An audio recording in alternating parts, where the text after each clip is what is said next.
the office hours as well. One clarification I wanted to make on this slide, we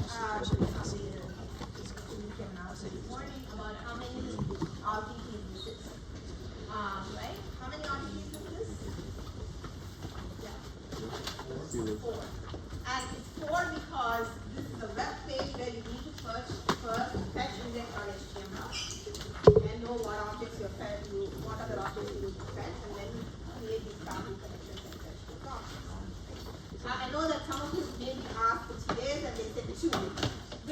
Okay, so if you assume that all of these objects you already know that you need to fetch in the first place, right? Let's say that I know that these are all the objects I need to fetch to the server. Then I can just create 4 parallel connections and create all of them in 2 RTTs, right? However, because this is a web page where I don't really know what objects I need to fetch unless I get my index.html, I need to actually do that as the first step. This is very specific to the web. It does not mean like this, like I have like some X objects to fetch. Does not mean I always have to fetch the first object and then we go from there. It's just that in this case, good question. Hold on to this. Yes, so you're getting 4 RTTs in order to first get the TCP connection, then get the index.html, then get another TCP connection for the parallel connection, and get up to 3, right? Correct. Okay, now this question was, what's your name? Okay, Tom's question is, what happens if I have to now fetch 7 objects? Right? What happens if you have to get 7 objects? How many objects? 6 connections, 6 RTTs. Okay, how many of you think 6 RTTs? What other options are there? Any other guesses? Yeah, 4 RTTs. Okay. Anything else? Between 4 and 6. Correct answer is actually between 4 and 6. Fine. And the reason is the following. Oh, actually, okay. Let me rephrase.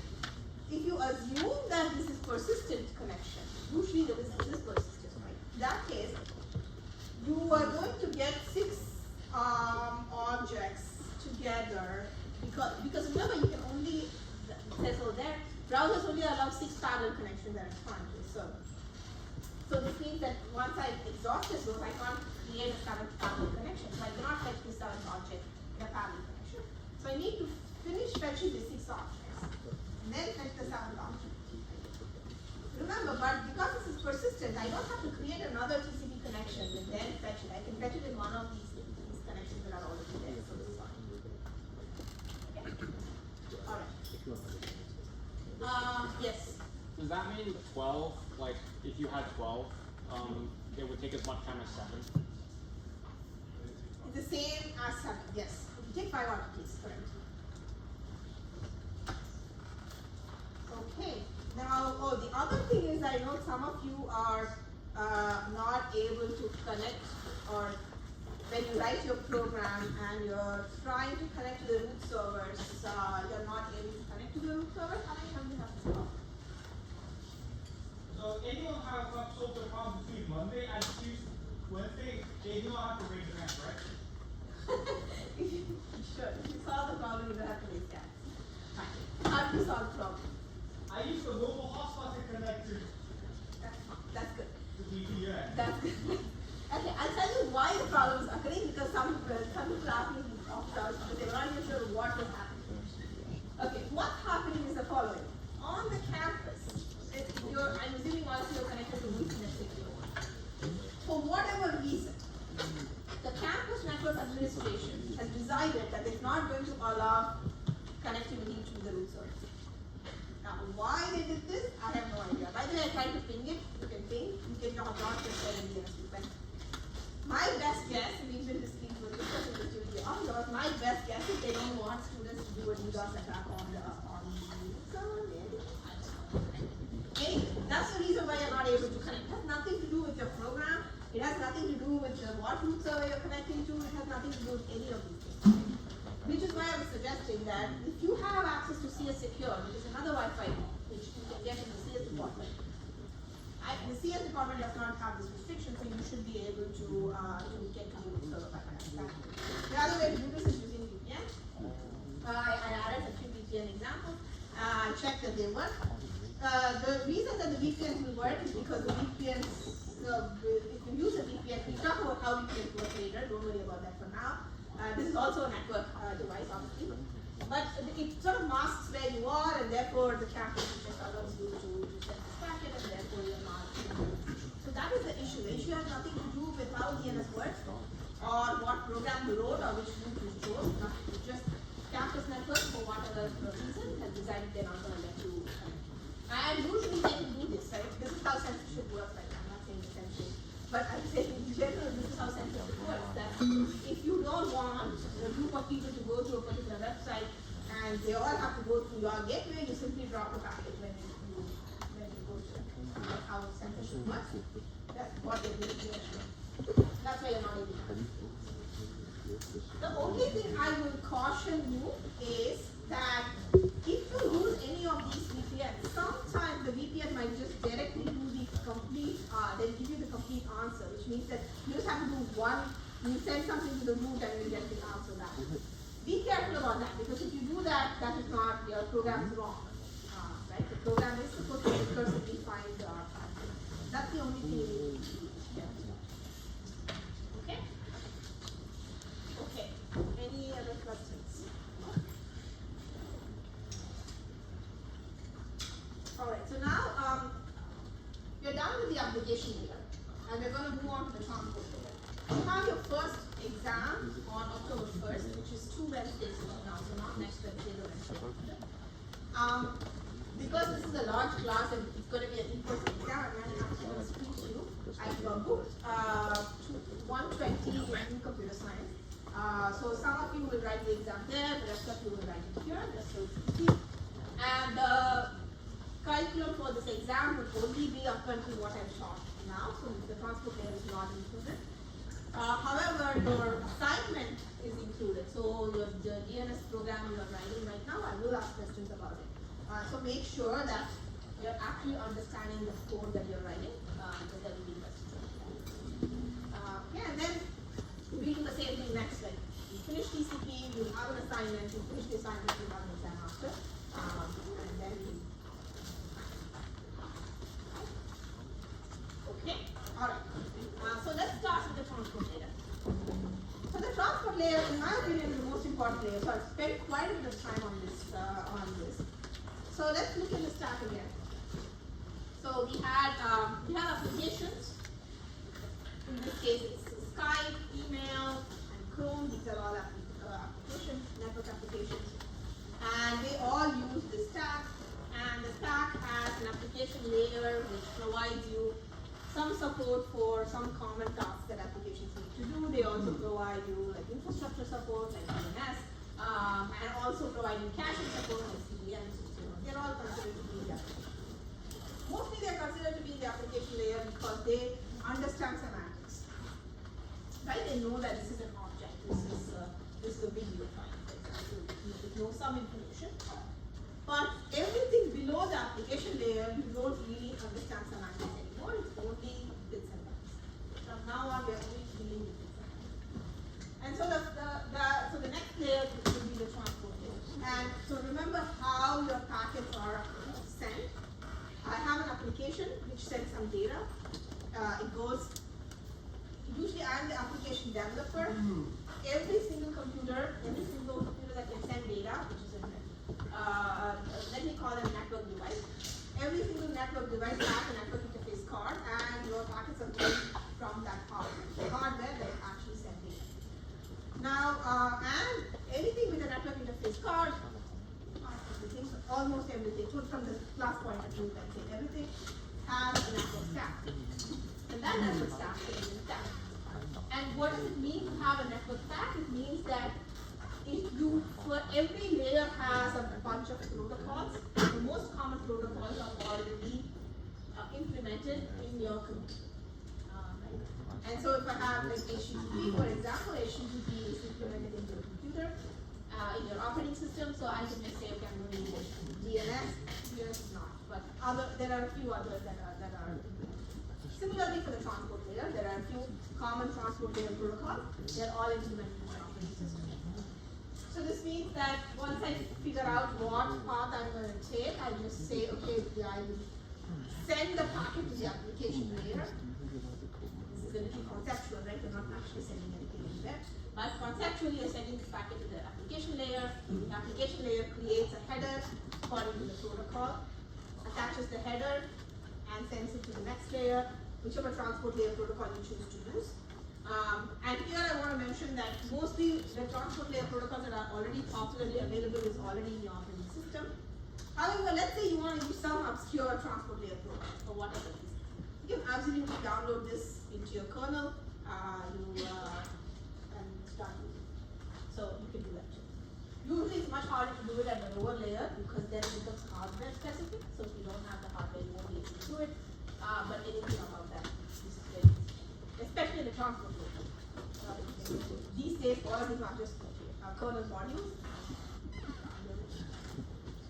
But again, what does it mean to use it? Means that, or use that protocol, it means that you're going to create a appropriate protocol header and attach it to this packet, encapsulate it, and then keep doing this. So that's how, just a refresher, you probably already know this. This is how communication is done. And this is, I think, a way of representing how communication happens so that it's easy to understand what happens at each hop, right? Remember that, right? So let's say that you have post 1 and post 2 and you have several hops in between.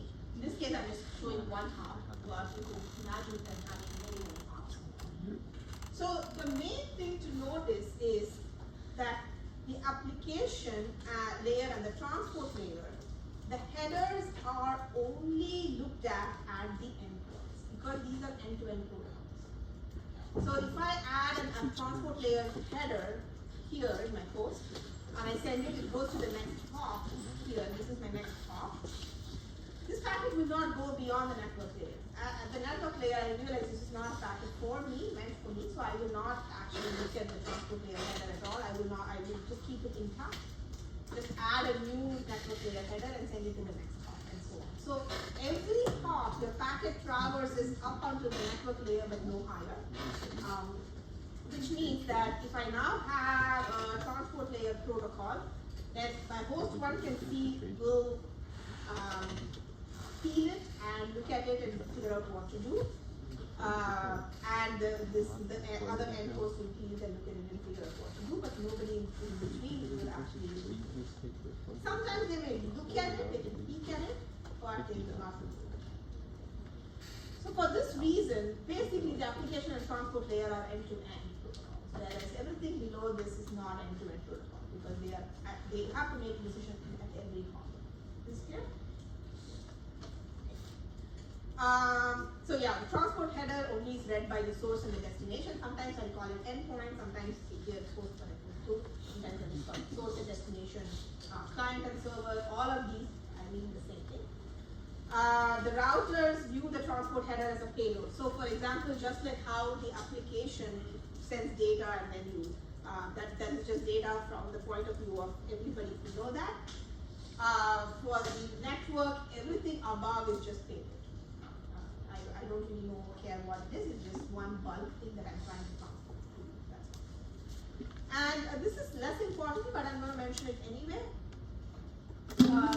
Each packet has a maximum segment size in the transport layer, which means that if I have this large packet that my application is sending, that is data, and I add a header, and then I add more headers to it, the transport layer is not allowed to transport a large packet. So what it will end up doing is it will split it into smaller chunks and then add its header to each of these chunks. And that is usually, that number is 1480 bytes on the internet. But that's pretty much it. So you can only send 1480 bytes of packets at a time. You can't send really large packets. Why? There are some philosophical reasons for this, but we can discuss them later as we get into how the software works. Okay. Let me see. Do I have anything else to say? Actually, let me just. I want to follow this point a little bit. So let's assume that I am a client and a server. This is a client. Actually, I'm going to call this source and destination, host for everything.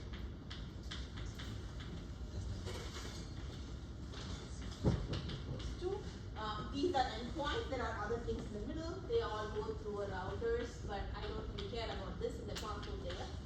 I only care about the connection between host and host. I only care about the central connection. And so this is my stack.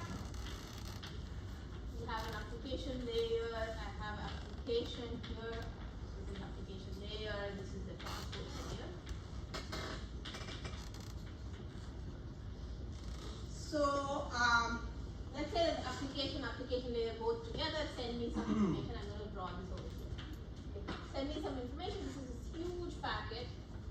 I cannot send this together. So one of the things the transport layer will do is it will split it into many parts, and then each of them will be a packet, and it will add its own header in front of each of these, and then send it all on the other side. And on the other side, we put them back together, create this whole packet, and then we do the application. Right? This is because you have this maximum segment size. You cannot send larger than that segment from the transport. Okay. So there are two important things that the transport layer provides. The first one is an end-to-end abstraction. What that means is that between the host 1 and host 2, I have all these routers in the middle. But I am going to assume that from the host 1 point of view, when I use the transport layer, I'm actually going to assume that there is a pipe between these two, and I can just send data through this pipe. I'm not going to think about any of these other underlying concepts. Alright, and so that's called an end-to-end abstraction. An end-to-end abstraction means that I'm providing you this abstraction that your connectivity is end-to-end, whereas in reality it's not. And who does this transport layer provide this abstraction to? Yeah. To the application. So from the application point of view, which is why when we use HTTP, remember we had this connection establishment. That's actually the transport layer providing you the end-to-end abstraction. We'll talk more about that. Once it provides you the end-to-end abstraction from the application point of view, it's almost as though I can directly send it. I don't care anymore about this. I have a connection, it's sort of like a tube. I'm just going to send it. I don't worry about it. By the way, just as an aside, when you create parallel connections, what you're doing is you're creating many of these pipes. Right? That's the abstraction you're getting when you're having. When I said, oh, you're creating parallel connections, for each of them you do a connection setup. It essentially means that you have many of these pipes, and each of them you can send it. In reality, of course, none of this exists, right? So there's no one pipe, there's only a few, and it's not a pipe because you actually have to go through different routers. And a lot of the times, the routers you go through may not be the same set of routers. One packet may go through one set of routers, another may go through different. You have no control over any of this at the transport layer, but you're providing this abstraction. Okay, so that's one functionality of the transport layer. By the way, when I say it has to provide this abstraction, what it means is that any transport layer protocol that you define needs to provide these two abstractions. You can do whatever you want, just like how HTTP works. Right? HTTP gives you ability to transfer objects. Now you can do whatever you want. You can parallelize, you can do persistence, you can do pipelining. Those things are up to you. As an application protocol developer, but you have to provide this abstraction that I can actually send objects, right? So it's similar to it. A transport layer has to provide these two abstractions, has to provide multiplexing, and has to do end-to-end abstraction, and that's it. Now you can design as many transport layers you want that do various different things as long as you can do these things. So the next thing it does is what is known as demultiplexing. So what is demultiplexing? No, I'm going to tell you what demultiplexing is. So then you can say. So what demultiplexing is this follows.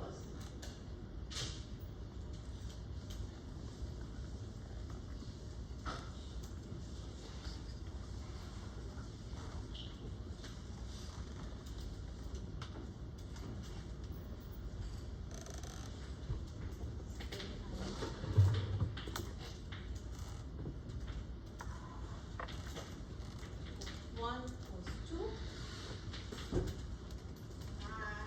I have an application here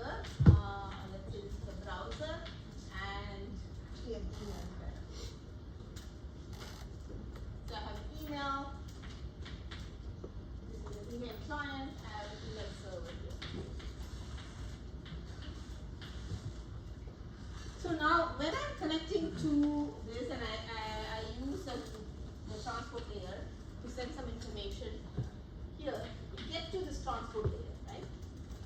Now from the transport layer, it needs to know which application it's supposed to send this packet to.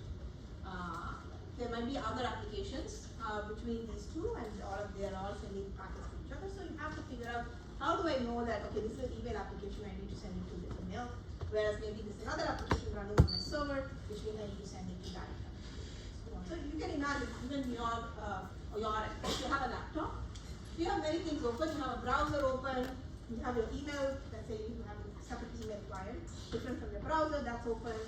I don't know, you have an FTP session going on, and so on. You have a TCP doing all this over transport layer. The transport layer sends you this information, sends you a packet. Now I need to figure out which of these applications should this go to. Okay. How do I do that? Yeah. You give each application its own like socket that you assign a port to. Can you say this at a higher level? Well, would each application have its own port? Okay, what's a port? It's like an endpoint of communication. Like sort of get So essentially what you do is to provide an ID for each of these. That's it. Okay, if I do have this ID, this is the application I need to go to. If I have this other ID, then I have to go to this other application. That's actually called demultiplexing. Because what's happening, multiplexing, the word multiplexing means that you will basically have a lot of these packets. They are all dumped into this one gigantic, I don't want to call it a tunnel, but let's say it's a tunnel. It all goes to the other side. Now I have to separate this out into whoever the packet is meant to. That's called demultiplexing. Multiplexing means that you have one channel in which you're going to send multiple packets that are meant for multiple different applications. So that's multiplexing. Multiplexing is a general term, which means that in general it means that you're going to use a single channel to send information from multiple sources. In this case, it's just multiple applications. And you have to demultiplex at the other end. The obvious way to do this is to have an ID, right? If it's an email, then you have a specific ID. If it's something else, you have another ID, and so on and so forth. And that ID in the network parlance is called a port. I'm sure you've all heard the term port.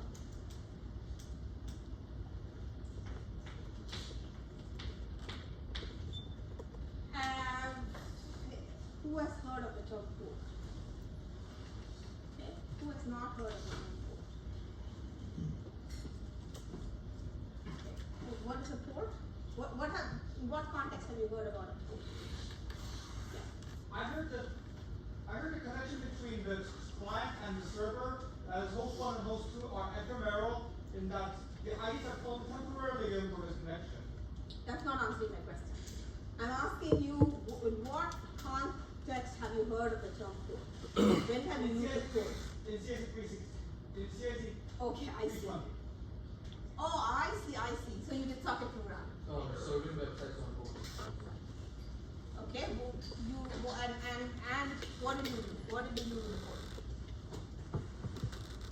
Like, what did you use the port for? Remember what was the port for? Yeah?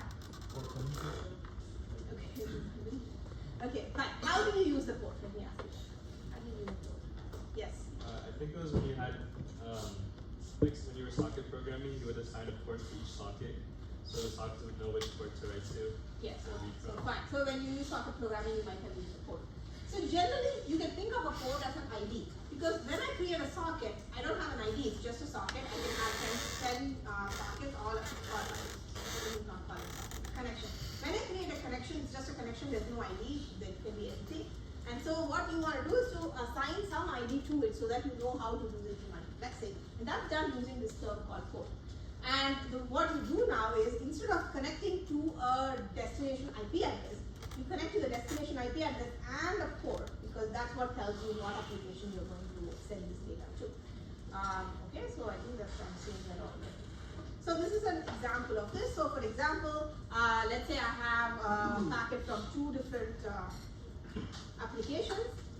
Here it's an email application and a browser on host 1. Both of them, the email application has port 2 and the browser application has some port 1. Some number, it can be any number, actually it can't be any number, but it's a number. And then it comes down, and in the network layer, you see that they're all jumbled together. There's no differentiation between any of them. Similarly, on host 2, you have these 3 applications, each of them have a different port. On host 3, you have 2 applications, each of them have a different port. All of these packets will, first of all, at the transport layer, the packets from each of these hosts are together. They all go through the same pipe, let's say to the same, even if not. At the network layer, they're all jumbled together, all the packets of all these hosts. And then finally, they reach their respective destinations. And at the destination, you look at this and say, this is the port, which means I know exactly which application I got sent. Right? So that's what is demultiplexing. So now, your endpoint, instead of it being a source address and a destination address, it's actually a source address and a source port, and a destination address and a destination port. That is what tells you that this is a connection. So when I say I'm creating these multiple connections in these tunnels, each tunnel is identified by a source address, an IP address, but for now we just call it a source address, a source port, a destination address, and a destination port.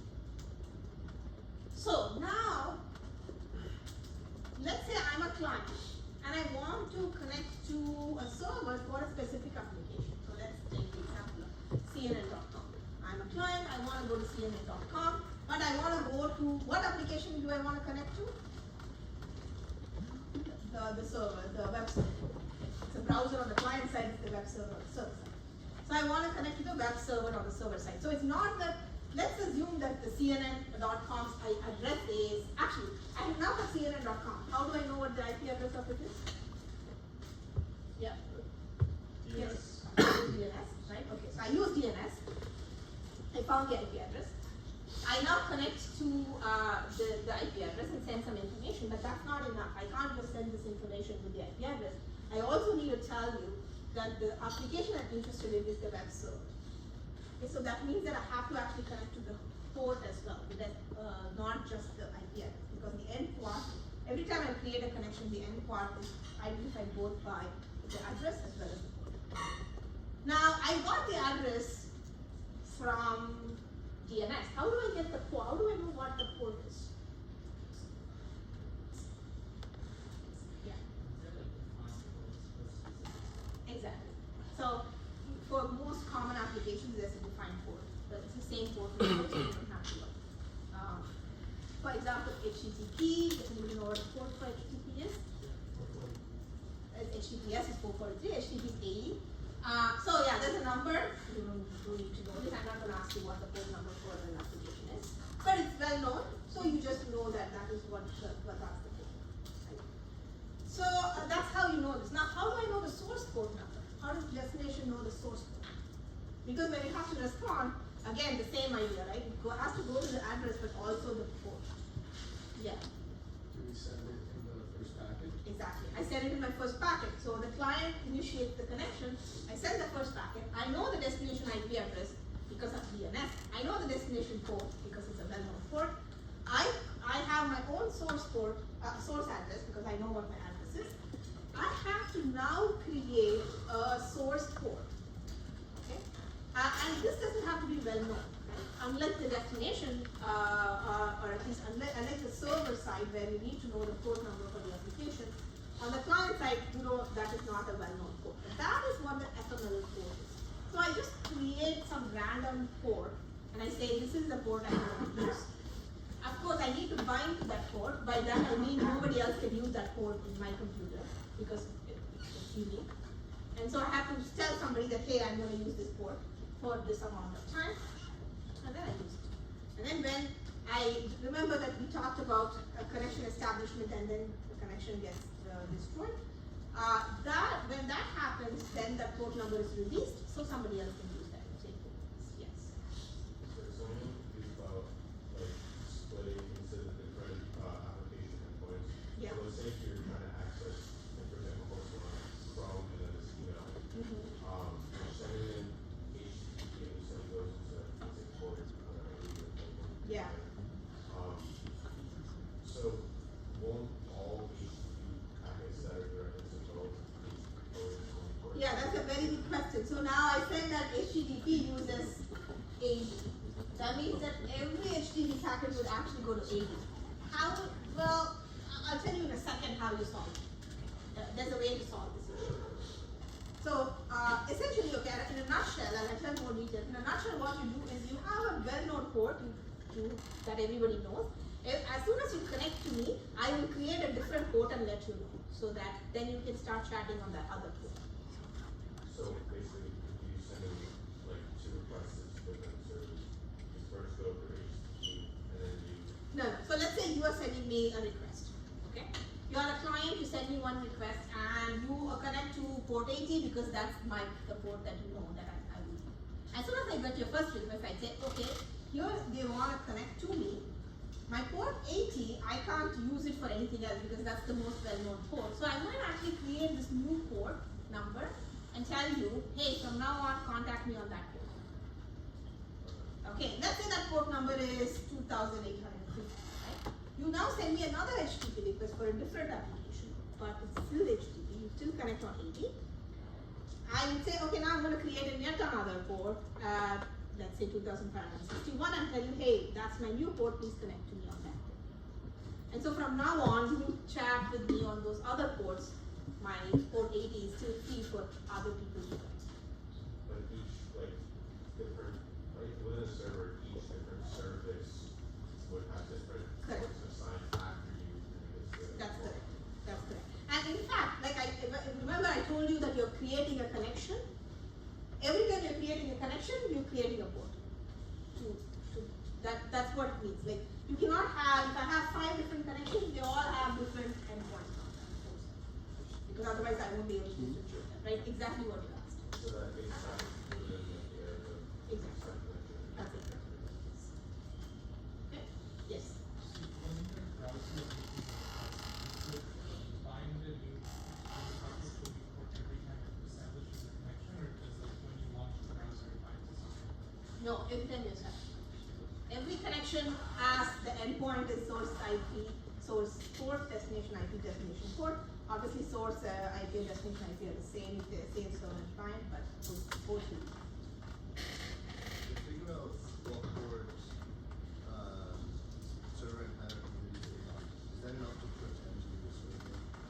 Oh, that's a very good question. So if I know what port they're communicating on, is it enough to pretend to be the server? If you can actually spoof the IP address, yes. But your IP, if you send to a different IP, obviously. All 4 needs to be the same for you to identify that connection. Yeah. Can you explain the downside on why there's message red line P1 also go to the second host 2 port, GPC? What is that connected line?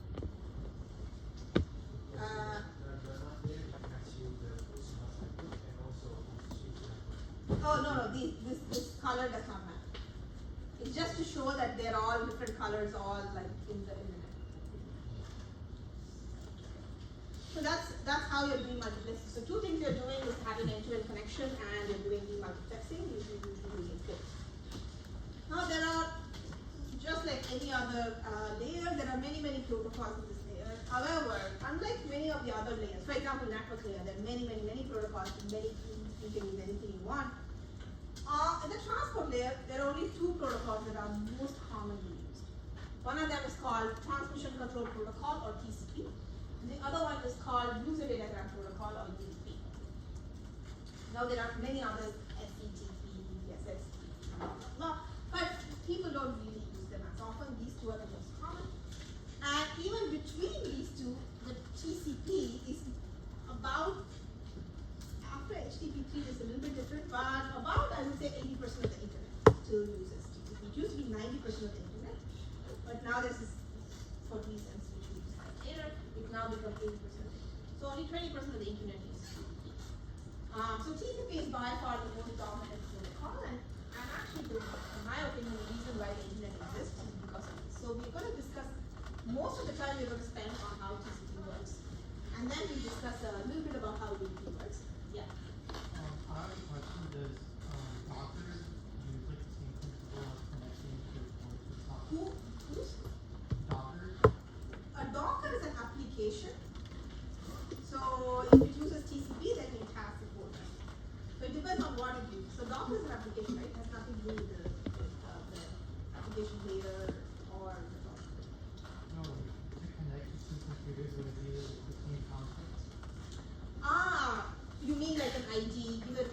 so you can demultiplex. Yeah, exactly. This is not like all the things that think of this. This idea can be used in many different ways. Especially when you're having this concept of multiplexing and demultiplexing, the main way to do that is multiplexing essentially means that I have this one thing where I'm going to have everything jumbled together and then I'm going to try to separate them. Whenever you do that, you have to do something like this.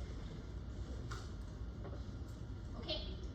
So the difference between, and if this is not clear to you now, it's okay by the end of this the transport layer to become very clear to you what I'm talking about. But in general, a transmission control protocol, I'm never going to call it transmission control protocol, so I'll use it from now on. So a TCP is connection-based, stateful, reliable, and has a non-redundant.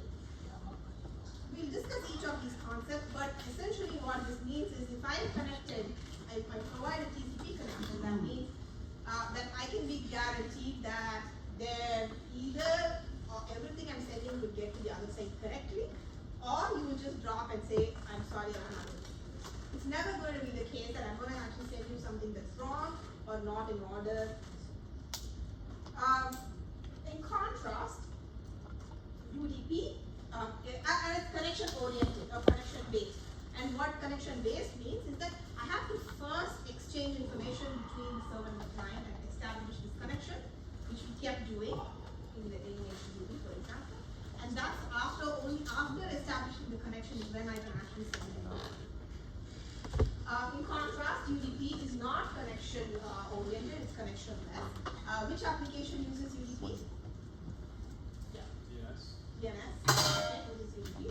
Why uses UDP? We discussed later. But it's connectionless, which means I don't have to establish this connection before I can start using it.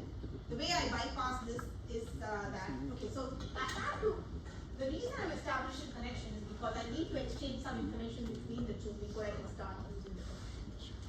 The way that UDP gets over it is that in the first packet it's sending to you, it's actually going to send all the information you need to know along with it, rather than send it before and establish a connection. So that's why it's connectionless.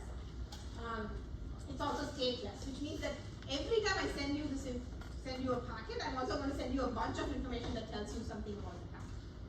Whereas in connection, when I'm using stateful and it's connection based, it means that I've created a connection. Then from next time on, I'm just going to use that connection to send you information. But because you know what that connection means, I don't have to keep sending information to you again. Right? So that's the difference between stateful and stateless. Which is better, you think? Forgetting about everything else, like reliability and whatnot, which is better, yeah. Oh, TCP. No, okay, is stateful better or stateless better? Oh, safe. Stateful is better, why? Yeah, because I think over time, like the data being transferred, unnecessary data being transferred. Okay, that's a good answer. So it could be that every time I have to send this extra information for you to actually know who I am, and that is wasteful, so maybe stateful is better, yeah. I think if we measure like how accurate, then UDP would be better. We're not talking about UDP specifically, I'm saying stateful or stateless. I think stateless. Okay, why stateless? I mean, you would have to define what that is, if there's one, Very excellent, okay. And because if you want like, how secure and how reliable the delivery is, then we would want stable one. not really, right? We don't have reliability yet with stateful and stateless. All I said about stateful is forget about everything else. Like other things are different from being stateful versus stateless. Yeah. Stateless, because it's easier to implement, because you don't need to preserve state. Why is it easy to implement if you don't have to preserve state? I mean, you're right. I want to know more. Why do you think you don't have to?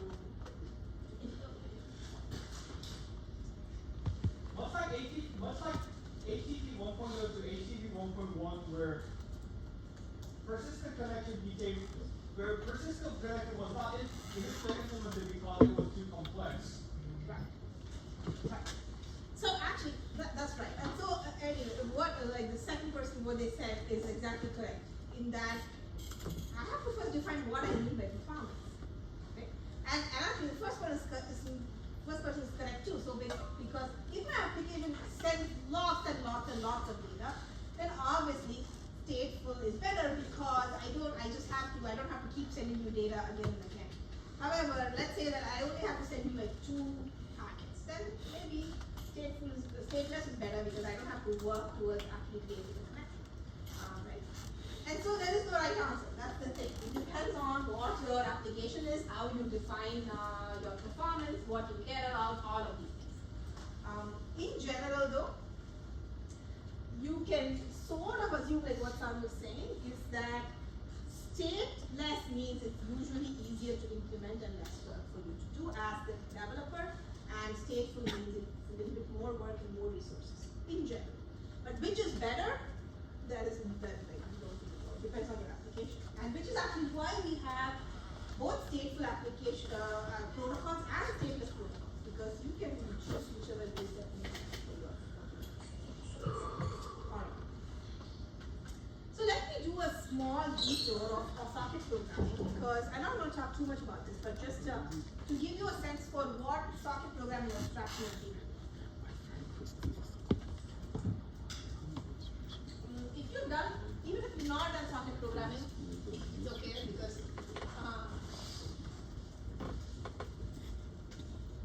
so the way that socket programming works is a programming language abstraction, with a set of APIs and functions that lets you do the following.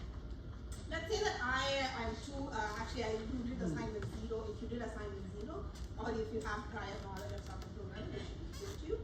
So essentially, I have 2 hosts, and I want to send data between these 2 hosts. So what am I going to do?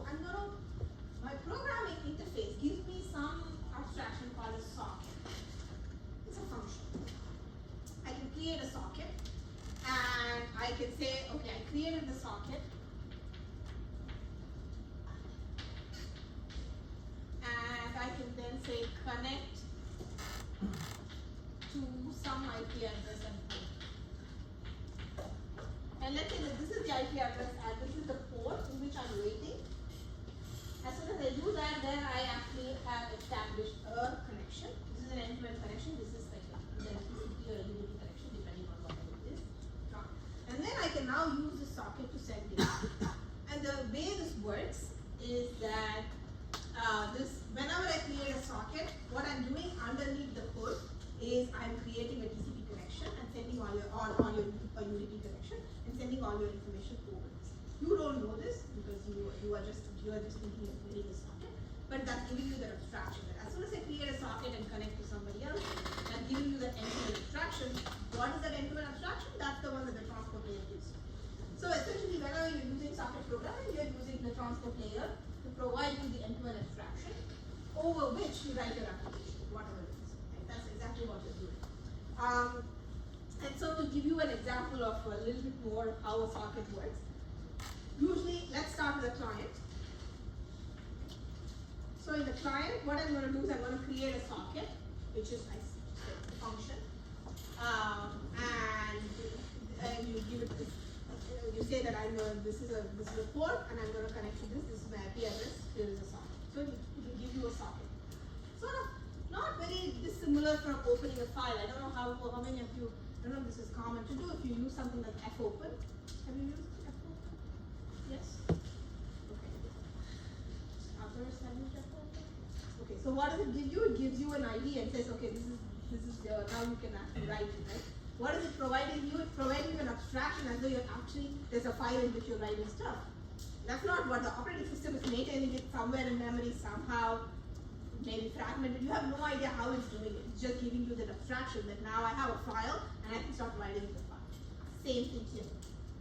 When you create a socket, it's giving you an ID and it's sort of telling you the abstraction. You can write anything on that socket and you get to the other side. So that's the socket, and then let's look at the server side, and here this is a TCP. So I'm a socket, I bind to a port, usually this will be a popular port, and I can listen on this, I keep waiting. When you then decide to connect to me, I will accept this and I can start using this. Now here is where the point I was making earlier comes. Here what I will do is, I will accept this, but instead of like continuing to receive and send, what I will do is to create another port and send you information from that port so you can connect from there, so that this is free for somebody else to connect to. But anyway, so this is how a TCP socket works. Now this part, where it says connection establishment, that is the connection establishment we discussed when we did HTTP. I said, before you start HTTP, you need to have a connection establishment. This is exactly how you implement that. You use a socket on both sides and you use this connect, and as soon as you accept, the connection is established. UDP is slightly different. The only difference between TCP and UDP is that instead of doing a connect and then starting to send and receive data, you connect and send the request at the same time. So there's no connection that is separate, which is why you don't really need to establish a connection before. This is an aside. I'm not really going to ask any questions about, or at least deep questions. I'm going to ask some surface level questions about socket. So you don't really need to know how socket works for this stuff. But if you do know, I want to talk about this so that you can actually map it to what's happening with it. So, okay, so again, TCP, ensure, I'm going to skip this. We already discussed this in some detail. So the thing now is, we're going to start with TCP. Because this is, like I said, it's the most popular protocol and also slightly more complex than it. So, what do I have to do? So, I'll tell you first what TCP will do and then we'll discuss how it will do it.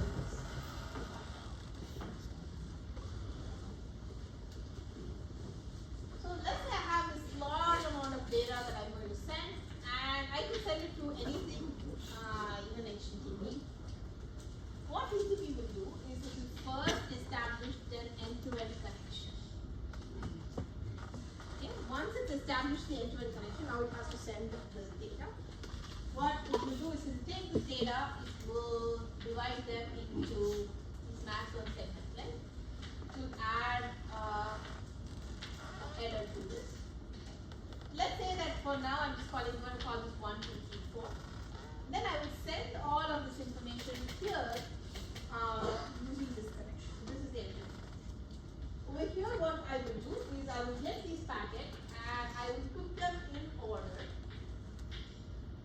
So I have 1, 2, 3, and 4. I will remove all the headers. So I would have had header before.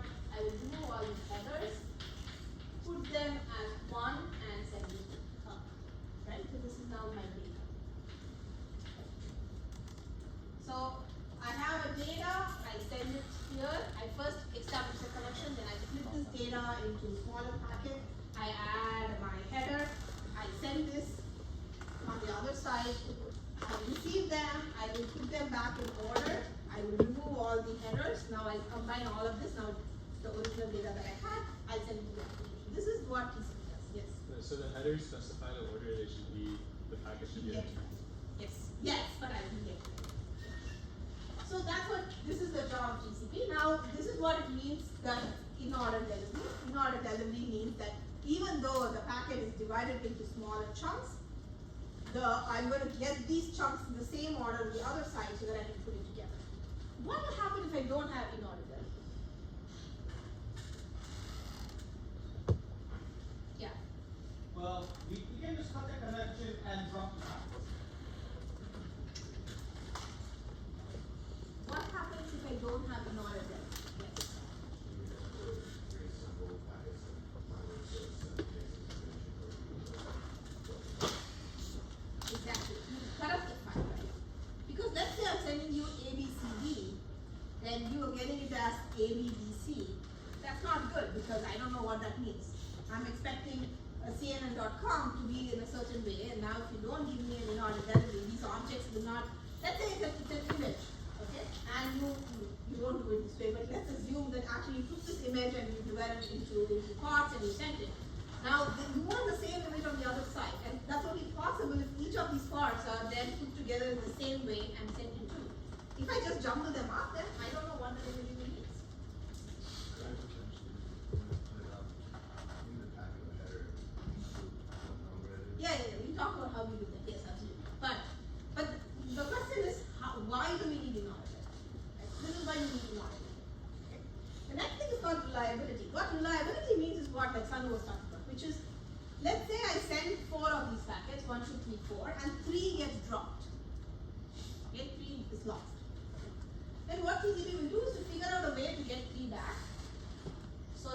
can now put this whole packet together and send it to you. A. Or B, if it cannot get 3 back, it will just not give you anything at all. It won't give you 1, 2, and 4. It will just say, I'm sorry, this connection, I could not send this information, try again. Right? So that's what is reliability, which means that when you as an application receive something, you know it is correct. Because if it's not correct, then TCP would have told you it's not, and I won't do it. So that's what reliability means. The last part is TCP stream build. It's actually the same thing as in-order delivery in some sense. So you can think of, if I have a packet and I'm going to send it as a stream, you can sort of assume that the same stream will get to the other side. Right? So you can think of it as, so I have this data, you can think of it as a stream, and that stream is going to get to the other side, it's not going to get jumbled. Even though in reality, you are breaking them and sending them on different paths and so on and so forth. You're getting the abstraction that is still stream. So that's why it's called stream. Yeah. So when the packets are received, they're like if there are a bunch of packets, they're received in the same order, and inside the packets also the data is in the same order. Yes, yes. That is usually a given. Right? That's usually a given in the sense that there are ways in which you can fix that. That is usually taken care of by the lower layers. The problem here is that packets may not be in order. Actually, I am sending packets 1, 2, 3, 4. Why would they not be in order? What is the reason for this to be not in order? It's a new question, or are you answering this question? No, I'm answering. Okay. Like, could you send them in parallel, and then it's like undeterministic the order they'll be in? You send them in parallel, so it's undeterministic. Non-deterministic. Usually that is not the reason.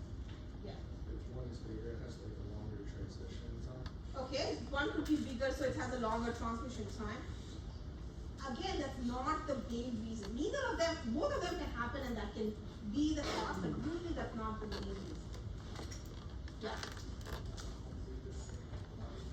Exactly. They may not take the same route in time. Right? Because remember that we are providing you an end-to-end abstraction, but in reality, there is no end-to-end connection. It's not really a stream. Right? It can take any path, and so one path might be faster, the other one will be slow. The reason that the 2 answers that you gave usually does not happen is almost all routers, it's not universally true, but it's true 95% of the time, will process packets in the order in which they go. Like even if it's parallel, they still process it in that order in which they receive. But there are routers that don't do that. In that case, like what you said is true. It could be because they're very big or there's some non-determinism. Most of the reason why this is happening is because it may take different paths. So this is what a TCP header looks like. You have the source port and destination port.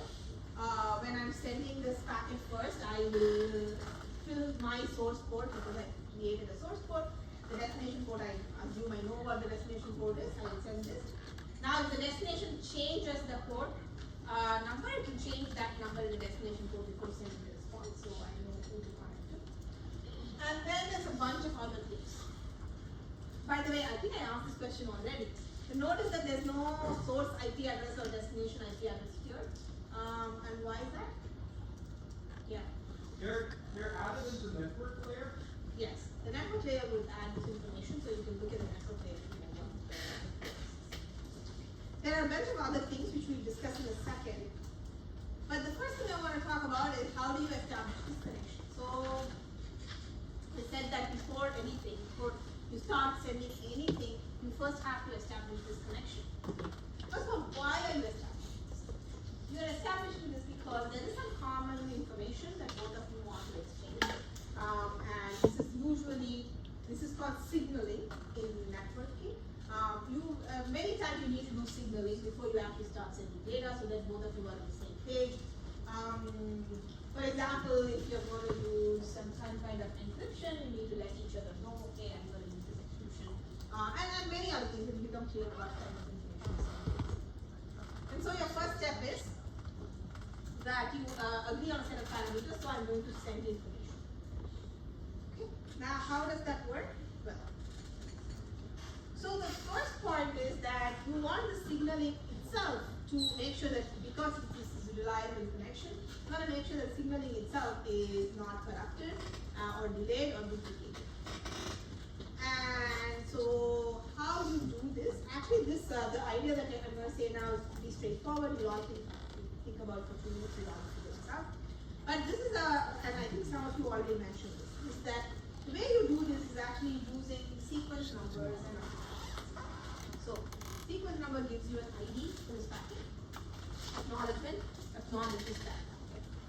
So for example, in this case, in this example, the sequence number is 1. Right? Sequence number is 2, 3, and 4. I've decided that that's the sequence number I'm going to give. Usually the sequence number is in the header, obviously, because then I'm going to put this information. And so I'm going to put the sequence number information and an acknowledgement, essentially because I want reliability, which means I want to make sure that if I send you something, you actually receive it. The easiest way to do this, there are many ways to do this, but the easiest way and the most common way to do this is using acknowledgement. What do you think is an acknowledgement?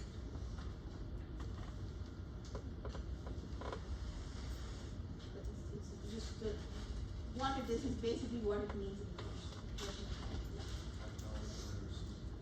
I acknowledge that I received it.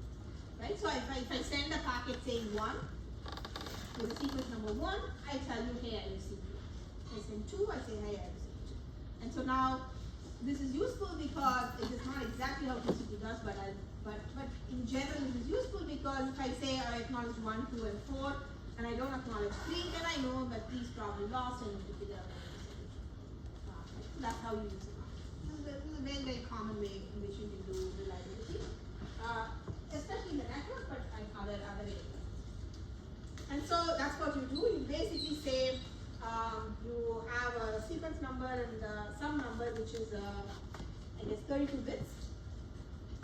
Usually you don't start with a 1. Your sequence number starts with some big number, some large number, and then that's your first sequence number, then you keep increasing it as you keep sending more packets. So similar to how you send 1 and then 2, 3, 4, you can send, you can think of sending 1,000, 101, 1,000, 103.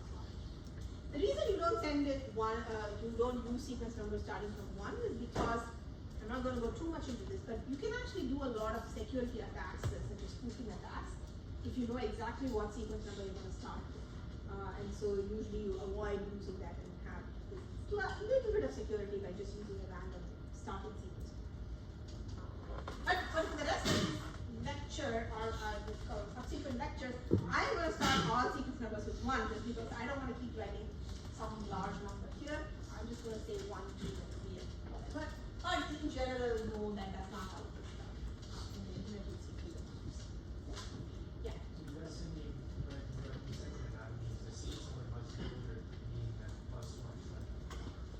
Very good question. Let me come to that in a second. I'm going to talk about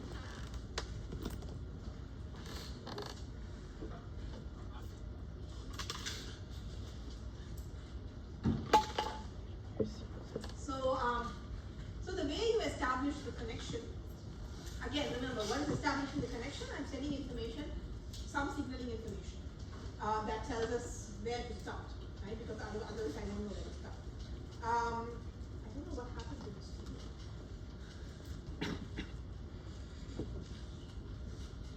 Okay, change something to I guess anyway, I'll read what is under this. So actually let me first do this here, then we'll come to this. So the way that we do the signaling is using what is known as a 3-way handshake. This is how the connection is established.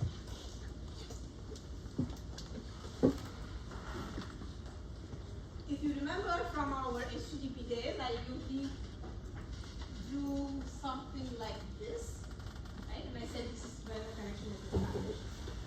So this connection establishment is using a TCP protocol called a 3-way handshake. And the 3-way handshake works as follows. What I do is, let's say I'm the one, I'll call this client and server, okay? In the sense that one of them is initiating the query, the other one is responding. Usually, client is the one that is initiating the request and the server is the one. Of course, this doesn't always happen too, but mostly it's So what the client would say is, he'll say, okay, I'm going to send you my first package to to establish this connection, and this packet is called a SYN packet. And this SYN packet will have, obviously, what does it mean to have a packet? It means that there's a header. Right? I'm sending a header, and that header is exactly this.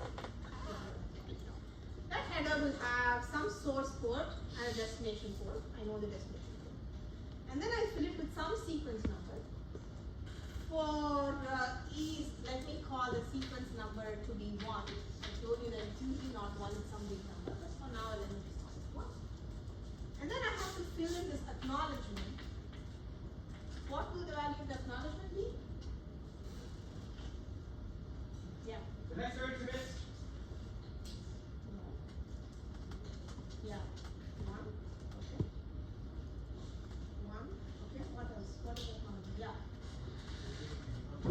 It's not applicable. There is nothing to acknowledge at this point. I haven't sent any packet, so I can only acknowledge if I receive something. So at this point, this can be anything. Like I won't even in the SYN packet, I have to fill something in there in the packet exists, but this can be anything. It's in darkness. Right? Okay. So I send this SYN to the client. The client gets this information. It says, somebody wants to create a TCP connection to me because they can start sending me data. I'm ready. Let's assume I'm ready. If I'm not, I'll just drop it and we're done. But I'm ready, so then I'll say, okay, I'm going to send you an ACK. Okay. So now I'm going to send you an ACK. However, okay, there's one piece of information I forgot to tell you. Okay, I told you TCP was stateless. I told you it does not availability, it does reliability. I forgot to do one more thing.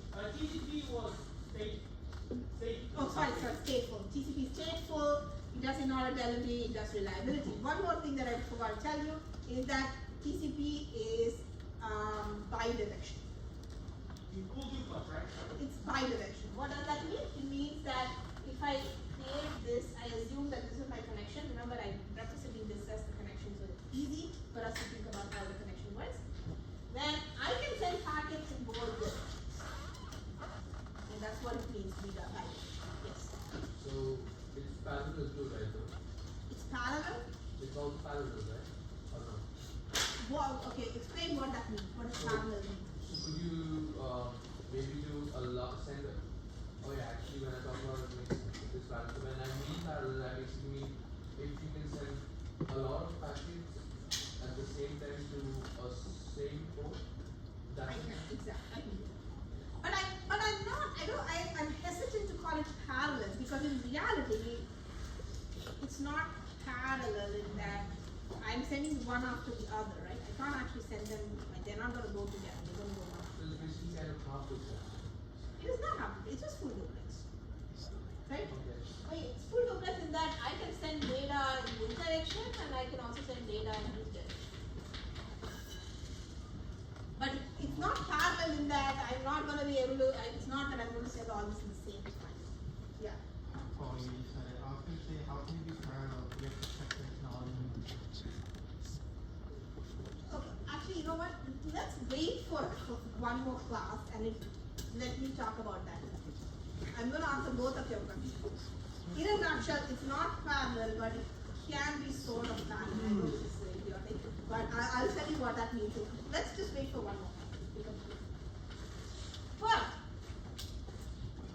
I want to clarify something. When we talked about HTTP and I said you can have multiple parallel connections, what I mean by that is I can have multiple of these tunnels. I'm creating multiple of these tunnels.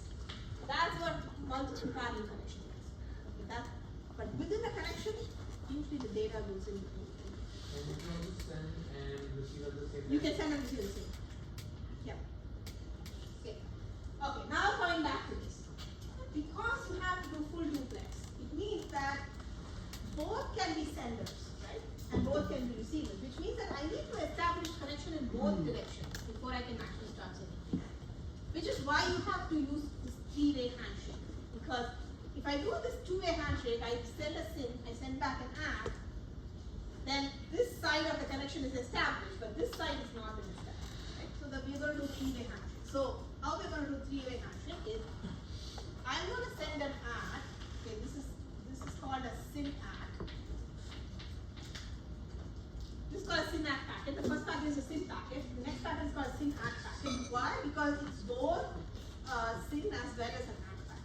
tracking your previous packet, and it is establishing the connection. So the way you do this is, actually, you know what, I'm going to change the sequence number. I'm going to call the sequence number 28, okay? Just for now, I'm going to now create a new sequence number. What is the sequence number here for the synapse? What do you think that number should be?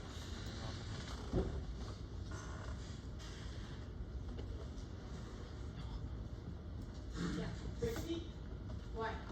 28 plus 32. No. You're asking a slightly different question, but no, that's not what. What's the sequence number? Yeah. Right? 29. 30.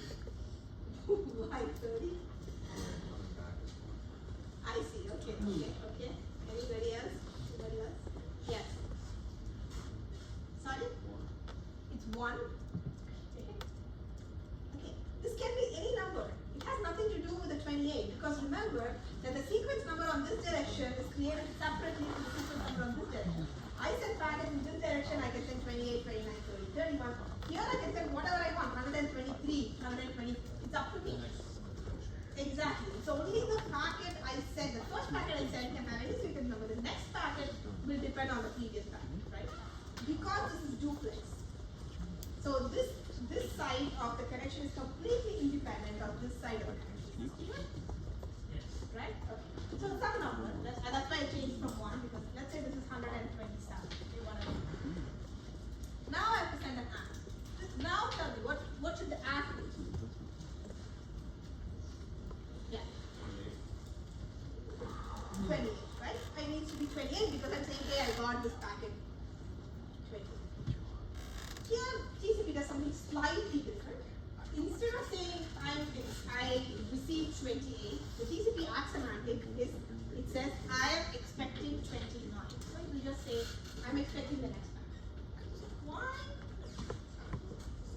Okay, so it doesn't matter, right? Because it means the same thing.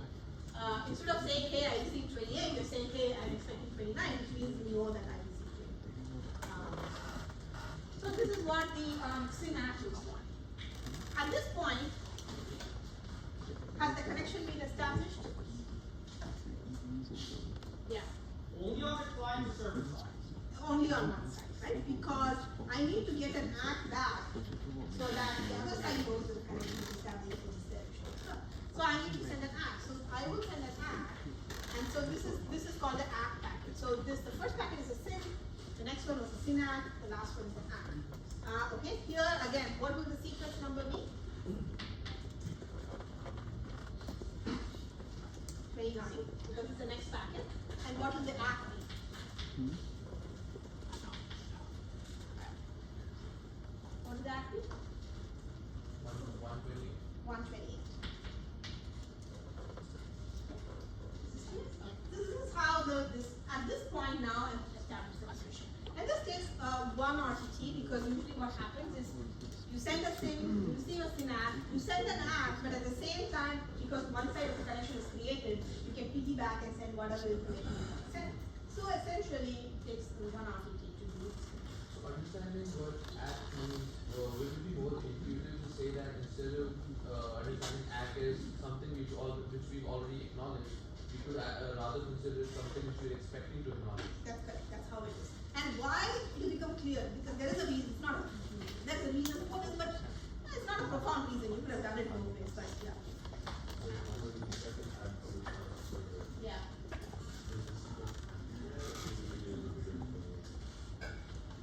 It has to be okay. It has to be okay. Here is where it's slightly different. So you could think of it as the 28th packet and then the 29th packet. So it has to be immediately after. However, the way that TCP is implemented is it's not 28 plus 1, which is actually where your answer comes in. It's 28 plus the number of bytes I received. So let's say that the first packet had 20 bytes, then it will be 28 plus 20. So I will say 48 is the next number. It's counting by bytes instead of counting by packets. So in the first send packet, it was the sending from 1 to 20. Sorry. You meant the first packet. No, the first packet I'm sending 28 means I'm sending 1 to 20. No. 28 just means I'm starting with that sequence number. right? You're starting with some number, random number. So it's not, an up and down starting from one. No, it's not. But once you send that first SIM packet, after that the rest of it matters. So if I send, let's keep this simple and say that the next packet will be 29, the next packet will be 30, and so on and so forth. But in reality, the way it's implemented is slightly different. Instead of saying 28, 29, 30, you say 28. The next one will be 28 plus the number of bytes you send. The next one will, Yeah, that's all that. yeah, that's how it is.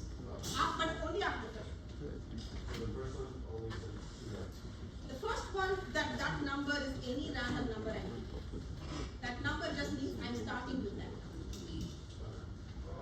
After that is if this byte packet difference you don't understand yet, it's okay, don't worry about it. It will become clear because you do an assignment.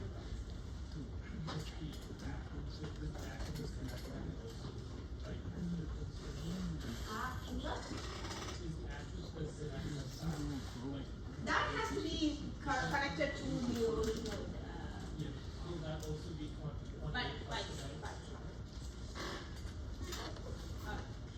Okay, so I am actually going to stop here. I'm going to try this one more time. I'm going to finish this so that you can, yes, go ahead. Yes, go ahead. Good question. 2016 course? You can't. You basically slightly back. The idea is. Yes. Okay, so I'm going to try this one more time.